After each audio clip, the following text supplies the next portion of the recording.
Hello வணக்கம் ஸ்ரீதர். இன்றைக்கி நம்ம எங்கே வந்திருக்கோம் அப்படின்னா கசடு கழிவு மேலாண்மை அப்படிங்கிற ஒரு இடத்துக்கு வந்திருக்கோம். Septic management faecal sludge treatment plant நீங்கள் பார்க்கலாம் போர்டு. எதுக்கு இந்த இடத்துக்கு வந்திருக்கோம் அப்படின்னா நம்ம உடம்புல நிறைய கழிவுகள் இருக்குது. அது எல்லாத்தையும் we are removing it every day morning. But அதை ஏதாவது யூஸ்ஃபுல்லாக பண்ண முடியுமா அப்படின்னு சொல்லிட்டு ஒரு சின்ன ஒரு தேடல். ஸோ அந்த தேடலை நோக்கி வந்த இந்த இடம் எனக்கு கிடச்சிது. இந்த சிஸ்டமில் என்ன பண்ணுறாங்க அப்படின்னா நம்ம ஸ்லட்ஜ் இருக்குது பார்த்தீங்களா, சீவேஜ் ஸ்லட்ஜ் எல்லார் வீட்டில் இருந்தும் அது ப்ரொடியூஸ் ஆகுது, எல்லா அப்பார்ட்மெண்ட்லேருந்தும் அது ப்ரொடியூஸ் ஆகுது. அதை என்ன பண்ணுறாங்க அப்படின்னா டேங்கர் லாரி எடுத்துகிட்டு வந்து இதோ இங்கே பாருங்கள் இதில் கொட்டுறாங்க. இதுதாங்க இதில் கொட்டுறாங்க. பிளாஸ்டிக்கு அந்த மாதிரி நம்ம எவ்வளோ சொன்னாலும் சில பேர் கேட்க மாட்டாங்க.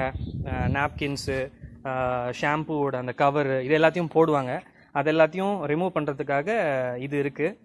இதிலேருந்து உள்ளே போகிறது பாருங்கள், it is sewage, solid sewage plus urinary waste. ஓகேங்களா, இதில் வருது. இதுக்குள்ளே என்ன இருக்குது அப்படின்னு பார்த்தீங்க அப்படின்னா கீழே கம்ப்ளீட்டாக கான்க்ரீட். ஸோ நம்ம என்ன தான் இதில் ஊற்றினாலும் இது கான்க்ரீட்டை தாண்டி கீழே போகவே போகாது. மேலே கல் போட்டிருக்காங்க, பெரிய கல், அதுக்கு மேலே கொஞ்சம் குட்டி கல், அதுக்கு மேலே இன்னும் குட்டி கல், அதுக்கு மேலே ஆற்று மணல். சரிங்களா, இப்படி இந்த ஆற்று மணலுக்கு மேலே நம்ம ஊற்றுறதுனால என்ன ஆகுது அப்படின்னா அந்த சாலிட் ஸ்லட்ஜ் அப்படிங்கிறது மேலே இருந்துருது. மீதி இருக்கிற அந்த லிக்விட் யூரின் இல்லை நம்ம நார்மலாக ஃப்ளஷ் பண்ணுறோம் பார்த்தீங்களா, அந்த தண்ணி அது எல்லாமே கீழே போயிடுது. அதாவது இது வழியாக திஸ் இஸ் அவுட்புட். ஓகேங்களா, ஸோ இந்த மாதிரி இந்த இடத்துல கிட்டத்தட்ட 20 பெட்ஸ் இருக்குது இவங்ககிட்ட. நான் இங்கே தான் இருக்கிறேன் கிட்டத்தட்ட ஒரு 1 hour. ஒரு சின்ன ஸ்மெல் கூட எனக்கு வரல. இந்த மேலே செப்பரேட் ஆன அந்த சாலிட் ஸ்லட்ஜ் பார்த்தீங்களா, அதை அவங்க கிட்டத்தட்ட ஒரு 20 days அப்படியே வைக்கிறாங்க.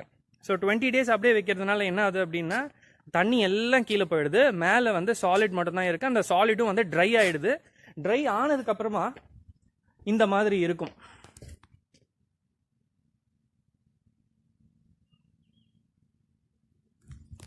பார்த்தீங்களா, ஸோ இந்த ட்ரை ஆனதை ஸ்லட்ஜை என்ன பண்ணுறாங்க அப்படின்னா இதை எடுத்துகிட்டு போயிட்டு அக்ரிகல்ச்சரல் லேண்டுக்கு மேலே ஃபர்டிலைசராக ஒரு மாதிரி பவுடர் மாதிரி க்ரஷ் பண்ணி போட்டுறாங்க. இல்லைனா அப்படியேவும் போட்டுட்டு என்ன சொல்கிறது டிராக்டர் வச்சு உழுதுடலாம். So this will get mixed with sand.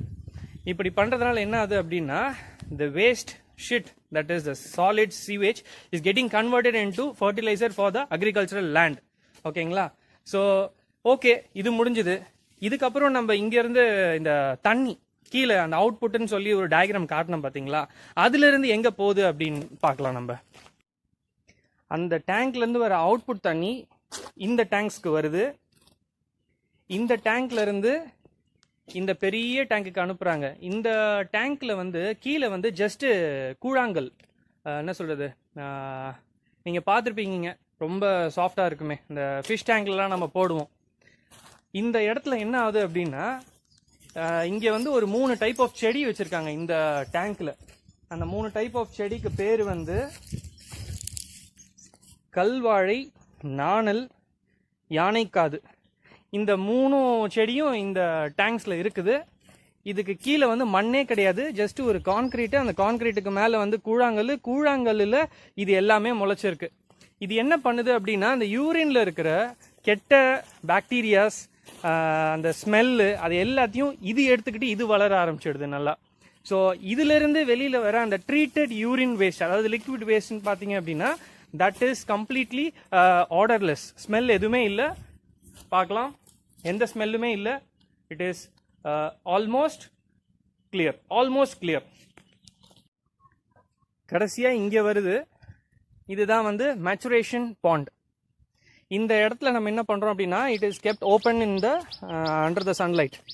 So எல்லா பாக்டீரியாஸ், கெட்ட பாக்டீரியாஸ் எல்லாமே இதில் செத்து போயிட்டு ஃபைனலாக அந்த இடத்துல ஒரு குட்டியாக ஓட்டை இருக்கும். அதுலேருந்து வர தண்ணி they are using it for the plants.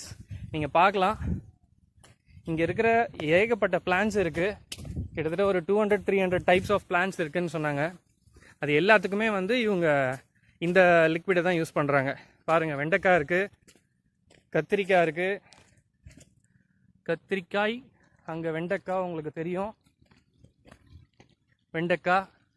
இந்த மாதிரி நிறைய விஷயம் இங்கே இருக்குது. எல்லாத்துக்குமே வந்து இவங்க இந்த தண்ணியை தான் யூஸ் பண்ணுறாங்க. சிட்டிஸில் எல்லா இடத்துலையும் இந்த சீவேஜ் வாட்டரை வந்து டிஸ்போஸ் பண்ணுறதுக்கு எவ்வளவோ பே பண்ணிகிட்ருக்காங்க. சிட்டிஸ் பக்கத்தில் இருக்கிற அக்ரிகல்ச்சரல் லேண்டெல்லாம் தயவு செய்து பிளாட் போடாமல் அக்ரிகல்ச்சரல் லேண்டாகவே வச்சுருந்தீங்க அப்படின்னா அந்த லேண்டுக்கு உங்களோட ஷிட்டு யூஸ் பண்ணலாம் ஃபர்டிலைசராக. அவங்களுக்கும் பெனிஃபிட்டு, உங்களுக்கும் காஸ்ட் கட்டிங். தயவு செய்து யோசிச்சு பாருங்கள். என்ன சொல்கிறது, ரெண்டு பேருக்குமே இது பெனிஃபிட், வின்-வின் சிச்சுவேஷன். சில இவங்ககிட்ட நான் விசாரித்தேன், இங்கே வேலை செய்கிற ஒருத்தவங்ககிட்ட நான் விசாரித்தேன். அவங்க என்ன சொல்கிறாங்க அப்படின்னா, இந்த அன்ட்ரீட்டட் ஸ்லட்ஜ், இந்த டேங்கர் லாரியிலேருந்து எடுத்துகிட்டு போகிறாங்க பார்த்தீங்களா, அதை வந்து they are directly using it on the field. For example இந்த சவுக்கு, தேக்கு, இது எல்லாத்துக்குமே, இந்த சவுக்கு மரம், தேக்கு மரம், இது எல்லாத்துக்கும் டைரெக்டாக நான் ட்ரீட்டட் சீவேஜை வந்து அவங்க அனுப்புகிறாங்க. சப்போஸ் அங்கே அக்ரிகல்ச்சரல் லேண்டில் வந்து இந்த காய்கறிகள்லாம் இருந்தது அப்படின்னா then they are buying the cakes. அந்த என்ன சொல்கிறது, அந்த ட்ரைடு சீவேஜ் வந்து கேக் ஷேப்பில் எடுத்துகிட்டு போயிட்டு அதை பவுடர் பண்ணி அவங்க யூஸ் பண்ணிக்கிறாங்க. நம்ம வந்து மாடு வச்சுருந்தா தான் அக்ரிகல்ச்சர் பண்ண முடியும் அப்படிங்கிற கான்செப்ட் தேவையில்லைன்னு எனக்கு தோணுது. நம்ம நிறைய பேர் வந்து மாடை பார்த்துக்கணும், அதை நம்மளால் பார்த்துக்க முடியல, மாடெல்லாம் வேறு எப்படி பார்த்துக்க முடியும், மாடு வேணும், ஆடு வேணும் அக்ரிகல்ச்சர்னா அப்படின்னு சொல்கிறாங்க. நம்ம அதெல்லாம் எதுவுமே இல்லாமல் நம்மளோட ஹியூமன் ஷிட்டை வச்சே நம்ம வந்து எல்லாம் பண்ண முடியும். அப்படிங்கிறப்ப நிறைய காஸ்ட் சேவ் ஆகும் இதில். ஏன்னா இப்போ அந்த வெட்டினரி டாக்டருக்குன்னு சொல்லிட்டு நிறைய பே பண்ணணும், இந்த மாடை ஒழுங்காக பார்த்துக்கணும், அதுங்களுக்கு ஒரு இடம் கொடுக்கணும், அதுங்களுக்கு சாப்பாடு போடணும். இவ்வளோத்தையும் நம்ம வந்து நம்மக்கிட்ட இருக்கிறத வச்சே யூஸ் பண்ணலாமே. ப்ளீஸ் உங்களோட குழந்தைகளுக்கு இப்போ இதை யாராவது பார்க்குற ஃபேக்கல்ட்டிஸாக இருந்தீங்க அப்படின்னா, ஸ்கூல்ஸ் டீச்சர்ஸாக இருந்தீங்க அப்படின்னா உங்களோட ஸ்டூடெண்ட்ஸை இந்த மாதிரி இடத்துக்கு கூட்டிகிட்டு வாங்க. ஒன்லி படிப்பை மட்டும் கொடுத்து நம்ம ஒன்றும் பண்ண போகிறதில்ல. ஆல்ரெடி நம்ம ஊரே கேவலமாக இருக்குது. முதல்ல இருக்கிற இடத்த சுத்தப்படுத்தலாம். பெருசாக படிக்கிறதுனால பெருசாக யூஸ் இல்லை. முதல்ல நம்ம சுற்றி இருக்கிற இடத்த க்ளீனாக வச்சுக்கவே தெரியலங்கிறப்ப நம்ம என்ன பெருசாக படித்து என்ன யூஸு? எல்லாத்தையும் தூக்கி வெளியில் போட்டுட்டு வீடை சுத்தமாக வச்சுக்கிட்டு இருக்கோம். இந்த வெளியில் போடுற இடமும் நம்ம இடம் தாங்கிறத ஏன் புரிஞ்சுக்க மாட்டோம்? தயவு செய்து இந்த மாதிரி இடத்துக்கெல்லாம் கூட்டிட்டு வாங்க. In order to make a change you have to know that there is a possibility to make a change. அந்த பாசிபிலிட்டி உங்களுக்கு தெரிஞ்சாதான் நீங்கள் ஏதாவது செய்ய முடியும். கூட்டிட்டு வந்து பசங்களுக்கு இதெல்லாம் காட்டுங்க. இந்த மாதிரி எல்லாம் இருக்குது, இதெல்லாம் பார்த்தாதான் கிளீனா இருக்கிற ஃபாரின் கண்ட்ரிஸை பார்த்து அட ஃபாரின் கண்ட்ரி இவ்வளோ கிளீனா இருக்கே, நம்ம கண்ட்ரி கேவலமா இருக்கேன்னு சொல்லாம இந்த மாதிரி இருக்குது ஆனா இதை டெவலப் பண்றதுக்கு ஆள் இல்லைன்னு சொல்லிட்டு அவங்க யாராவது யோசிப்பாங்க. யோசிச்சு முடிவெடுங்க ப்ளீஸ். ஒரு சண்டே சாட்டர்டே இந்த கார்ட்டூன்ஸை போறதை நிறுத்திட்டு தயவுசெய்து இந்த மாதிரி இடத்துக்குலாம் கூட்டிட்டு வந்து குழந்தைங்களை காட்டுங்க. அவங்களுக்கும் தெரியட்டும் இந்த மாதிரி எல்லாம் ஒரு இடம் இருக்குன்ட்டு. 34 வயசு ஆகிற எனக்கே இத்தினால இதெல்லாம் தெரியல, இப்போதான் இது தெரியுது. நீங்கள் தயவு செய்து கூட்டிட்டு வாங்க, உங்கள் ஸ்டூடெண்ட்ஸுக்கு எல்லாருக்கும் இதை காட்டுங்க. இந்த மாதிரி ஒரு இடம் இருக்குது, சோஷியல் ரெஸ்பான்சிபிலிட்டிஸை தயவு செய்து கொண்டு வாங்க உங்களோட பசங்களுக்கும் உங்களோட ஸ்டூடெண்ட்ஸுக்கும். இதை பார்த்த எல்லாருக்கும் ரொம்ப நன்றி. தயவு செய்து உங்கள் குழந்தைங்களுக்கு இந்த வீடியோவை காட்டுங்க, உங்கள் ஸ்டூடெண்ட்ஸுக்கு இந்த வீடியோவை காட்டுங்க. தேங்க்யூ.